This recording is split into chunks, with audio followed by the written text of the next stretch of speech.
Hello and welcome back.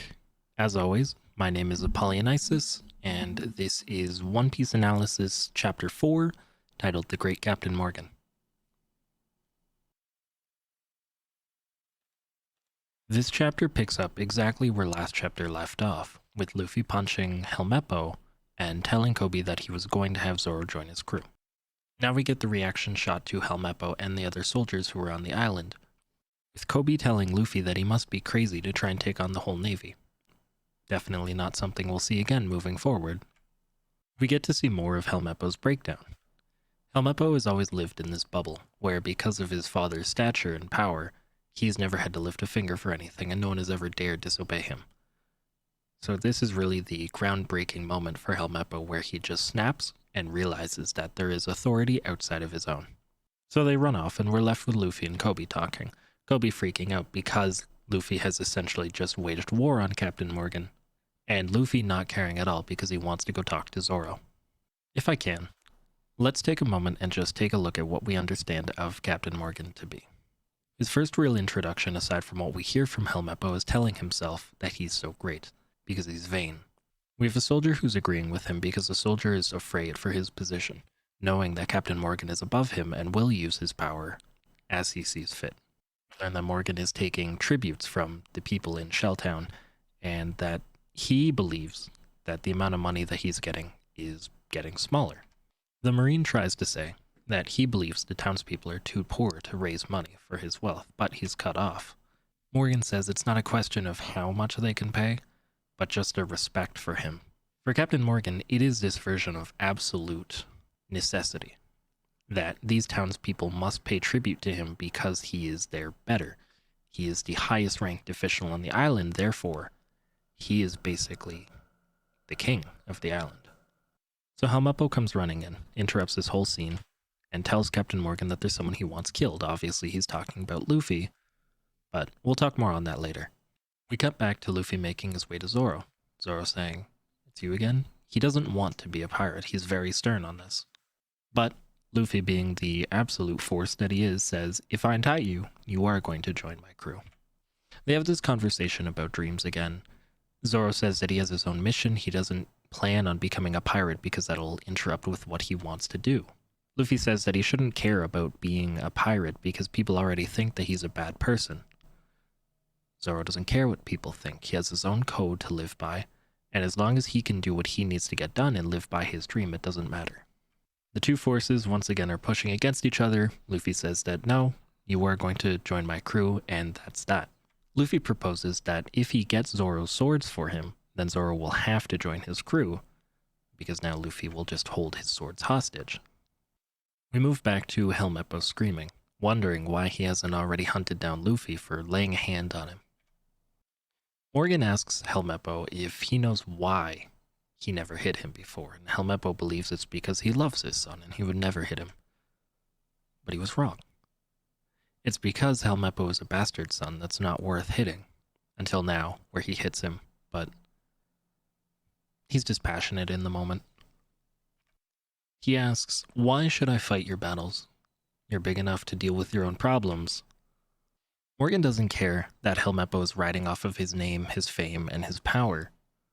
But he does ultimately believe that the only people who are worth fighting and hitting are those who oppose his greatness, in his words. He definitely has a very large superiority complex, saying, "Don't fool yourself. 𝙲𝚘𝚘𝚘 is not great, but he is great. He is the great Captain Morgan." Morgan changes the topic, bringing up the mouse that snuck into the playground, who we know is Rika from the last chapter. 𝙲𝚘𝚘𝚘 says that he dealt with her, but Morgan, being the powerhouse that he is, assumes that he killed her. When 𝙲𝚘𝚘𝚘 says no, that he wouldn't kill a little girl, Captain Morgan orders an officer to go and kill her instead, because what's done needs to be done, and those who defy him are ultimately criminals. The soldier does object to this because he doesn't see it right to kill a little girl, but Captain Morgan, again, showing that he is very absolute in his way of thinking, says that you are duty-bound to obey. If he gives a command, you are ordered. If Captain Morgan is to give you a command, in his eyes, it is an absolute truth that you must obey. When the soldier fights back, unfortunately, good things don't come of it.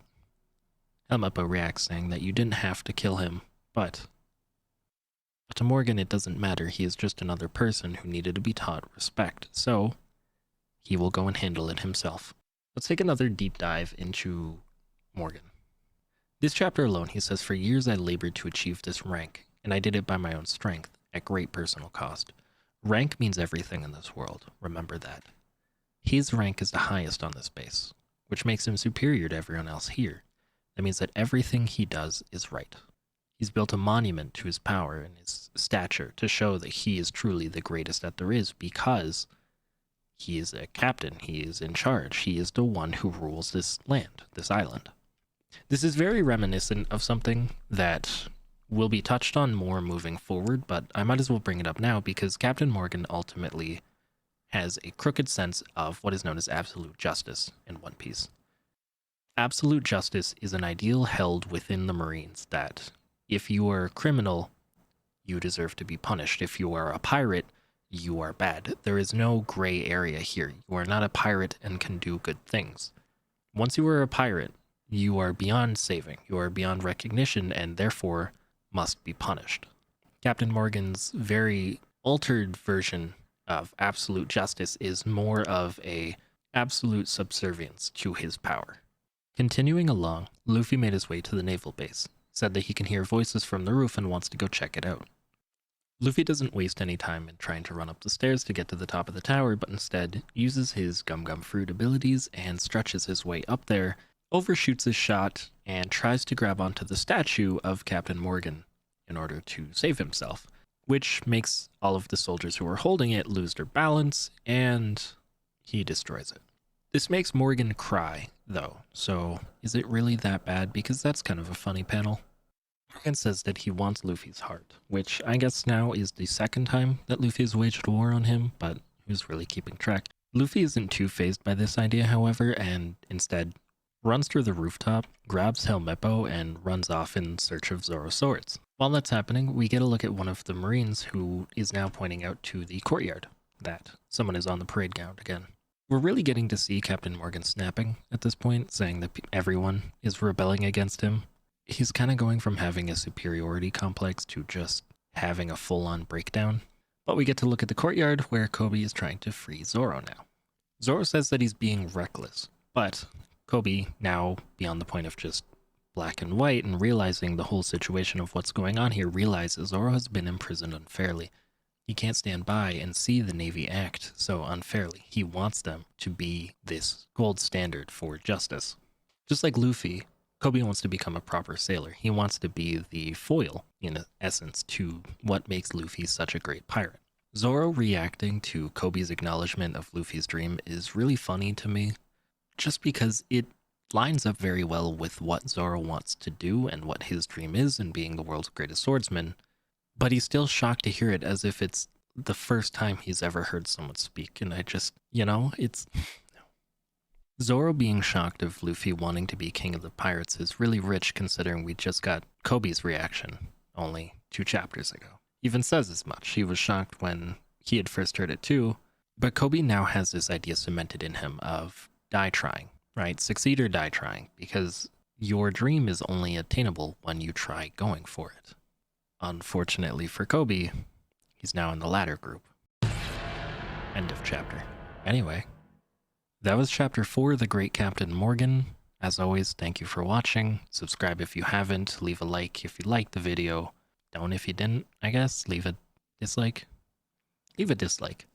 As always, the reason I make these is because I just want to have a conversation and I want to talk about a series that means so much to me. So thanks for sticking it out to the end, and I will see you in the next one.